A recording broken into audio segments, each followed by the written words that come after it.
Finally, I get the Trump indictment and no popcorn, yeah, it wasn't really all that. I was a little disappointed. I thought there was going to be more to this than that. Yeah.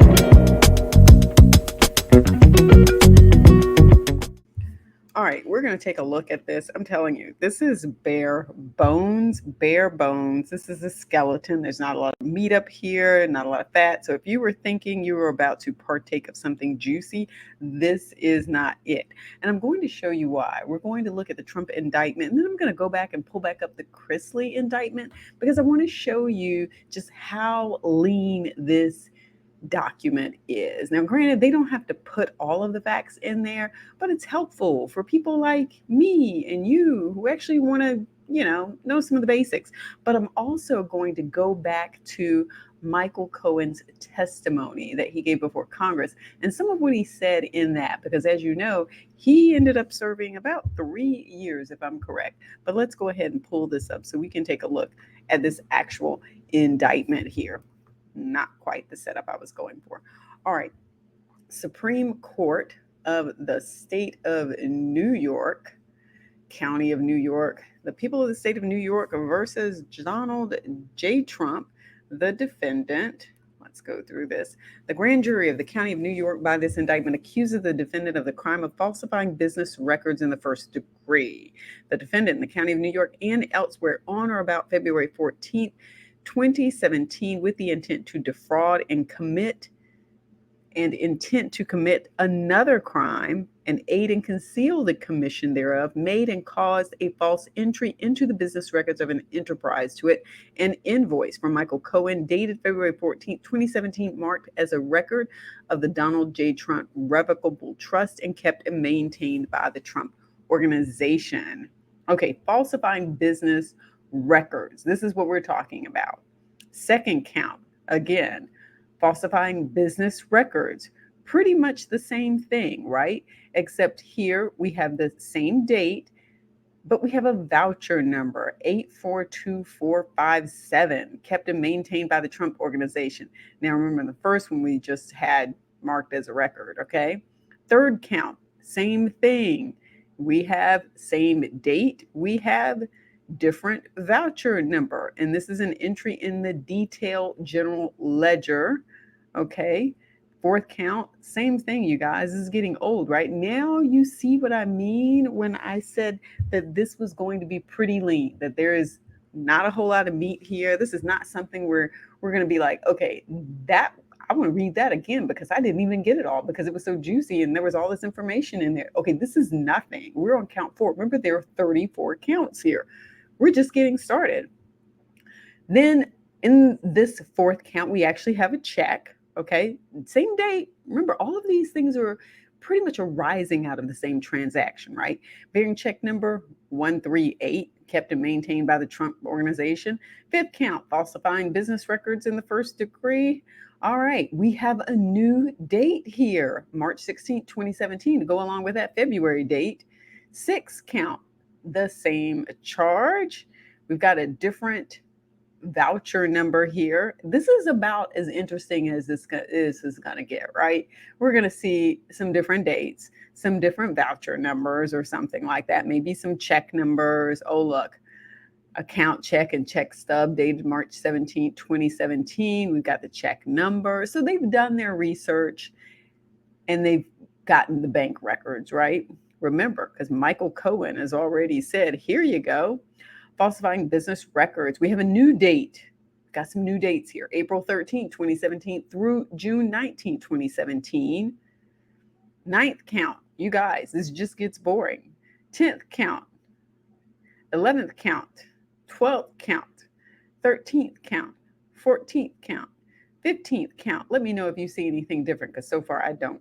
It's dates, checks, dates, voucher numbers. Sorry, I moved that a little bit. Check numbers, dates, voucher numbers, check numbers. I don't want to scratch my head because this is really and truly all we're going to get with this. I mean, this is it. 24, 20, 26, 27.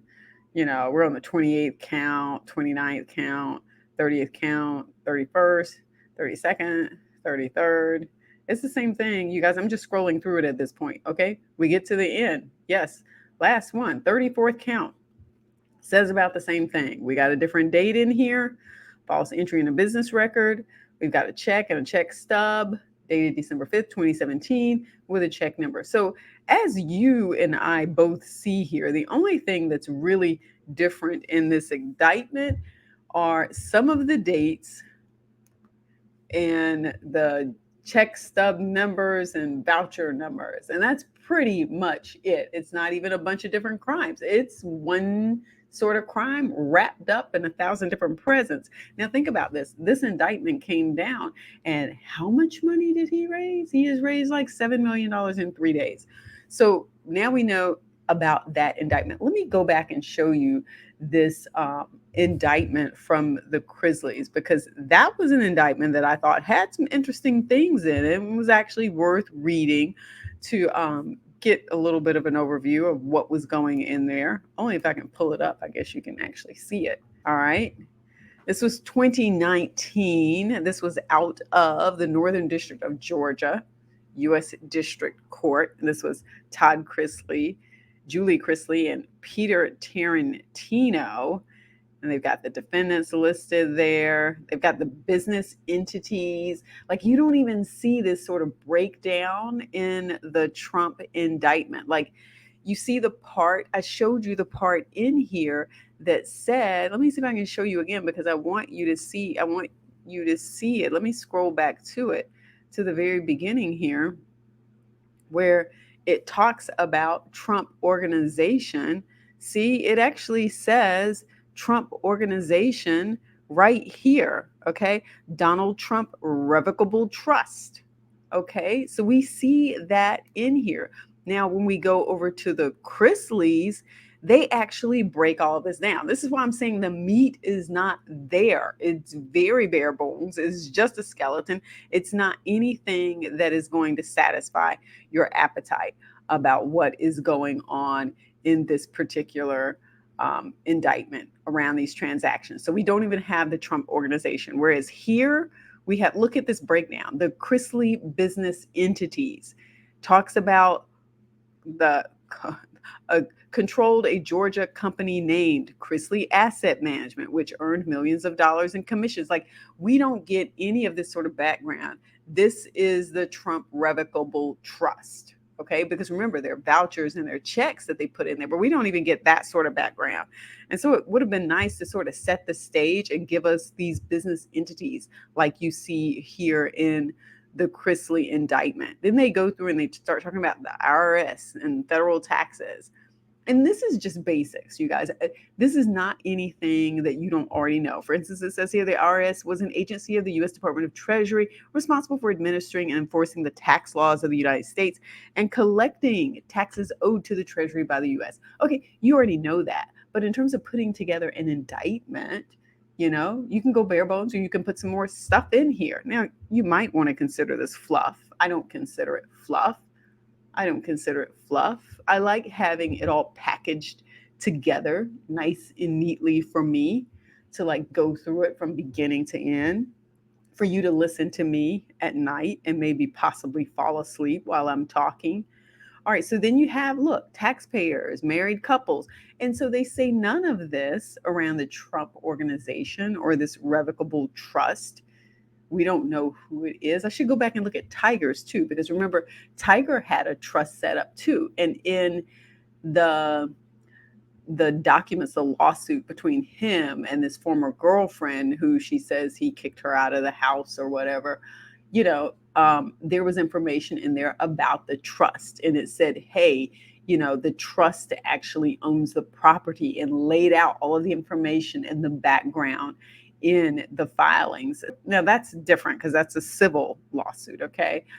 In this case, we're talking about something criminal, but still, we've got here the amounts. Now, we've heard in the news a little bit about the amounts that have to deal with, what went on in the Trump Organization and this payment to Michael Cohen, this $130 $100,000 that was paid so that Stormy Daniels could, not have this story out there. And this is where this all comes from. It's all coming from this one transaction, this one thing that took place. So we've already heard about all that. But again, like I said, this is so lean in comparison to this case with the Chrisleys and how it was put together. Let me go back to it so we can look at it a little bit more.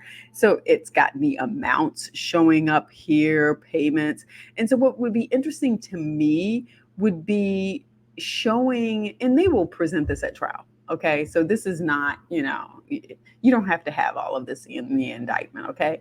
But at trial, if they get that far, they're going to be pulling out all of the FEC filings that say, hey, this is where this should have been shown. Was this a campaign payment or not? Should have this been reported a certain way? Because remember, I think he was reporting this as legal. He was reporting this as like legal expenses or something like that.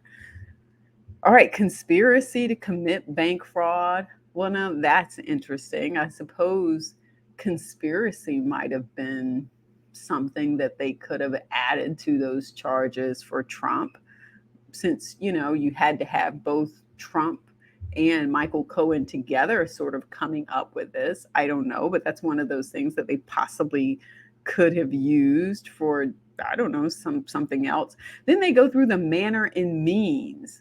See, these are the details that they didn't have in here. Look at what this says in the Chrisley indictment. It says conspired to submit false materials, such as fabricated bank statements and false personal financial records to financial institutions to obtain millions of dollars in loans, much of which they used for their own personal benefit. See, there's none of this sort of information in this Trump indictment. It is bare bones, you guys. It is a skeleton. I hate to keep saying it, but this is not a popcorn indictment where you're just going to, have to go get more butter on your popcorn because you're just going to want to keep reading the details. That is just not here. This Chrisley's, look at this. Co-conspirator A sent an email right here. I mean, look at these details. Co-conspirator A sent an email to a bank that copied Todd Chrisley, attaching a personal financial statement that falsely claimed. I mean, you've got all sorts of details here, not just dates and check numbers, but you've got the amounts of money here, the bank. That's what I'm saying. Where are the reporting documents? Where is the other information? I'm sure they already have a lot of that, but they are just giving us none of this, just none. And my answer, I'm wondering why. Why are they holding back here? What's making them say we are not going to put a lot of information in this indictment? We're just going to save it for trial? Because here are the problems I'm seeing with this. And let me put a little bit of a disclosure in here because I forgot to mention this. Because a lot of times partisan politics can come into play. So we have a former president over here who is a Republican. I am a Democrat. Not only am I a Democrat, but I'm a member of the Democratic National Committee. Michael Cohen actually used to be a deputy finance chair, I believe, on the Republican National Committee. So I just want to say I'm not talking about this from a partisan perspective, but I'm interested in what the decision was like. How did they come to this decision that they weren't going to put a lot of info in here? If you want to portray this as we are doing something reasonable, and I do need to do a whole separate video on the attorney who is going to be prosecuting this case. I've read a little bit about him, but I want to do more an in-depth interview, not that he's going to do an interview with me, but an in-depth video on the person who's going to be prosecuting this. The thing that sort of stands out to me is if you want to tell the American people that this is not partisan, this is not us going after him just because he's a Republican or just because we don't like his politics, that he really did do something wrong here. Why not go ahead and put more in the indictment so that the American people can start to read this for themselves? Issue number one was when the judge, in the judge's discretion, said, I'm not going to have cameras in the arraignment. To me, again, if the person who is now a first criminal indictment for a former president, if this is the person that you are bringing criminal charges against, you know that millions of eyes are on this. Why not have as much transparency as possible and say, you know what, I am going to allow cameras in the courtroom.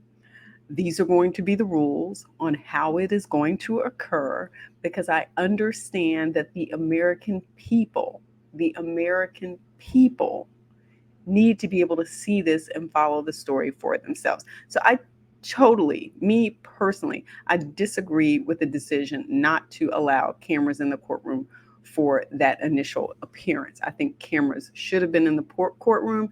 I think it sets the stage from day one to say that we are going to operate in the clear, very open, very transparent when it comes to this process. I think that helps keep the judiciary from seeming so partisan, because at this point the judiciary even seems partisan, like it's red and blue now, and it's not supposed to be. It's really just supposed to be looking at the law and applying the law, and we've gotten so far away from that to some extent. I think it would have been much more helpful if this judge had said, you know what, I'm going to look out for the people here. I recognize that this may cause a lot of issues with how this hearing is going to happen, and that there are a lot of things that we're going to have to do because of that. But I want to open it up so that the American people can have a chance to see it for themselves, as opposed to reading about what this magazine is writing,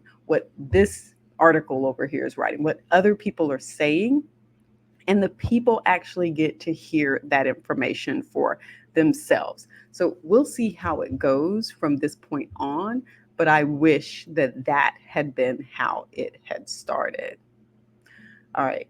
So that was the first piece. And the second piece is same thing with the indictment. I wish they had gone ahead and put more in there, at least to the extent that we see in some of these other criminal indictments. Because again, now what we've done is you've set the stage where people look at it and go, so they're basically charging him 34 times around the same event. And it just looks a little like overkill. And especially when you don't add a whole lot of substance there. So I'm not sure this was the best way to go on this. I'm sure there have been plenty of times in the past where they've done it this way, bare bones, skeleton, no popcorn indictment. But in this case, I think this is something different. I think this is something very different. I think we owe it to the American people to provide as much information as possible. Those are just my thoughts. In the meantime, he's out raising a whole lot of money, you guys. $7 million in 3 days is my understanding. So let's go over here and check out the Twitter account and then I'm going to wrap this up. Oh, there are a couple of things I want to talk about. So the source was the first place where I saw this. I was just like, wait, what? Really? Because again, it shows you, people who have a hustle mentality and who are always on top of things. And my personal opinion about this is, people like to call him a grifter, but it's a salesperson mentality. It's a hustler mentality when you recognize an opportunity and you take advantage of an opportunity. That's what it is for some people. I'm not shooting it up, shooting it down. I'm just telling you, this is what some people say. So the source had posted this on Twitter, and this is one of the first places that I saw it, about the t-shirt sales, so now he's got t-shirts and mugs that you can go buy. And again, he's seeing an opportunity. He's taking advantage of an opportunity. It is allowing him to bring in more money for his organization, whether you support it or not. And yeah, I'm sure there are some people who are not supporting that. But I think that wraps up all of what I wanted to talk about. I don't think there's anything else. We've gone over the indictment.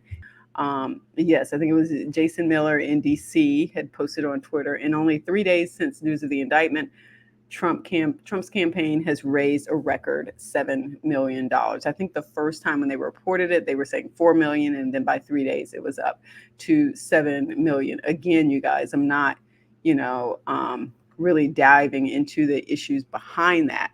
But what I'm saying is I wish there were more transparency around the initial hearing and also around the indictment. So hopefully that brings you up to speed.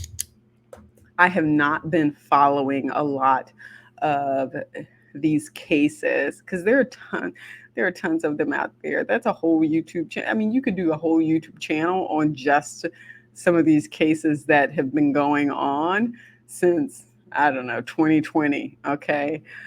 They're all of the, I'm just going to stop. I'm not even going to go down that road because there are too many of them. So hopefully